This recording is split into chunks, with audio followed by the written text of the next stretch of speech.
Bonjour à tous, bienvenue chez Flat Twin Moto, atelier spécialisé dans les BMW à Limal. Aujourd'hui une moto plus que moderne puisque les toutes dernières R12, on vient de la rentrer. Et alors on aimerait en discuter avec vous, voir ce que vous en pensez. Est-ce que vous trouvez ça joli? Est-ce que vous trouvez ça limite? Ou est-ce que vous trouvez ça très moche? Moi j'ai déjà un petit avis.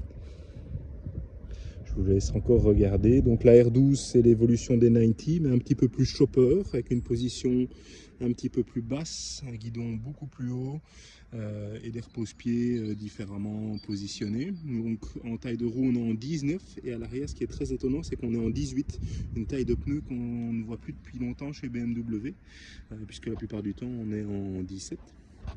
Et alors on a des roues comme ceci en alu ou alors des roues à rayons. Alors dernier moteur 1200 Euro 5 de chez BMW qui fait 70 kW, donc ils ont perdu 11 kW par rapport au 90.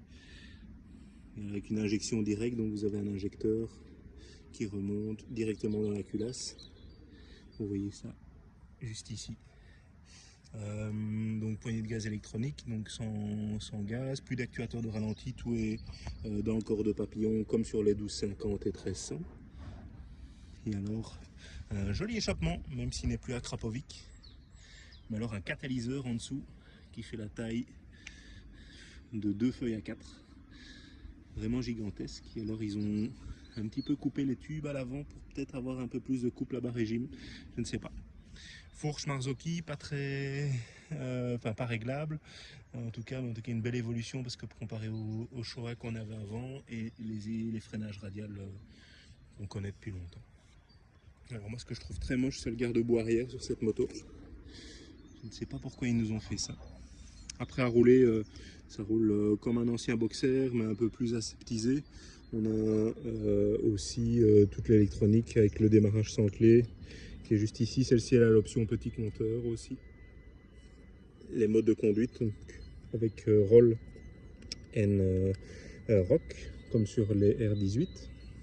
Et vous avez un ordinateur de bord complet et cruise control et la shifter aussi et l'alarme.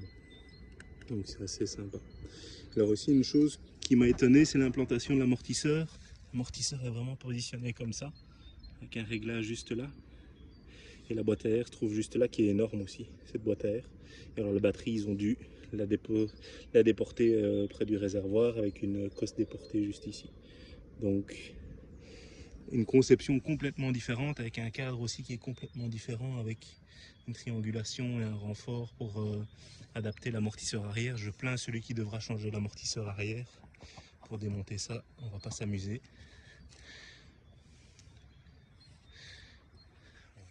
Je trouve que de 3/4 avant c'est la plus jolie point et l'arrière laisse un petit peu à désirer. Bien sûr on a les feux LED directement. Ça c'est un modèle 2024 février avec 4400 km. On va bientôt le mettre en vente. Encore garanti jusque 2029. Voilà, sur ces belles images et ces rapides vidéos de presque 3 minutes 30, je vous laisse. N'hésitez pas à commenter et à donner votre avis sur cette nouvelle R12. A bientôt, n'hésitez pas à nous suivre sur Facebook, Instagram et YouTube.